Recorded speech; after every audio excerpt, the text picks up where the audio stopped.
One night, Henry and Gordon were alone with James. Although Sir Topham Hatt was beginning to think well of him, whenever a chance came, the other engines would talk of nothing but bootlaces. Remember when they had to use a bootlace to get you out of trouble, James? They would tease. James tried to get back by talking about Henry, who got shot up in a tunnel, and Gordon, who got stuck on a hill. But they wouldn't listen. "You talk too much, little James," said Gordon. "A fine, strong engine like me has something to talk about. I'm the only engine who can pull the express. When I'm not there, they need two engines. Think of that. I've pulled expresses for years and have never once lost my way. I seem to know the right line by instinct." Every wise engine knows, of course, that the signalman sets the switches to make the engines run on the right tracks. But Gordon was so proud he had forgotten. "Wake up, James," said Gordon next morning. "It's nearly time for the express." "What are you doing? Odd jobs?" "Oh, well, we all have to begin somewhere, don't we? Run along now and get my coaches. Don't be late." James went to get Gordon's coaches. They were all shining with lovely new paint. He was careful not to bump them, and they followed him smoothly into the station, singing happily, "We're going away, we're going away." "I wish I was going with you," said James. "I should love to pull the express and go flying along the line." Gordon, with much noise and blowing of steam, got ready to back onto the train.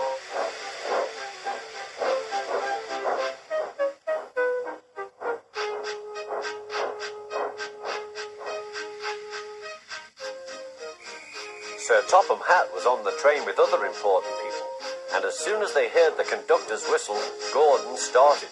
Look at me now," he puffed, and the coaches glided after him.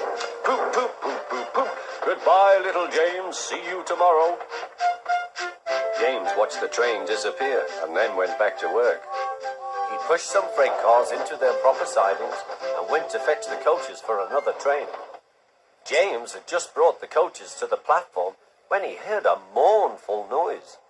There was Gordon trying to sneak into the station without being noticed. "Hello, Gordon. Is it tomorrow?" asked James. Gordon didn't answer. He just let off steam feebly. "Did you lose your way, Gordon?" said James. "No, it was lost for me. I was switched off the main line onto the loop. I had to go all round and back again." "Perhaps it was instinct," said James.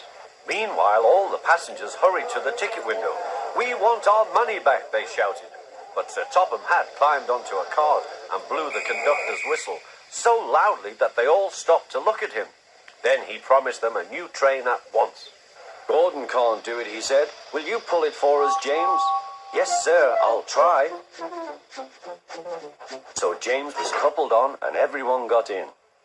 "Do your best, James," said Sir Topham Hatt. Come along, puffed James. You're pulling us well, sang the coaches.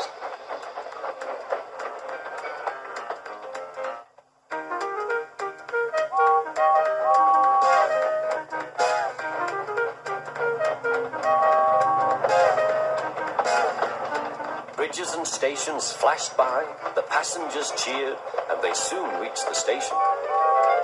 Everyone said thank you to James, and Sir Topham Hatt was very impressed.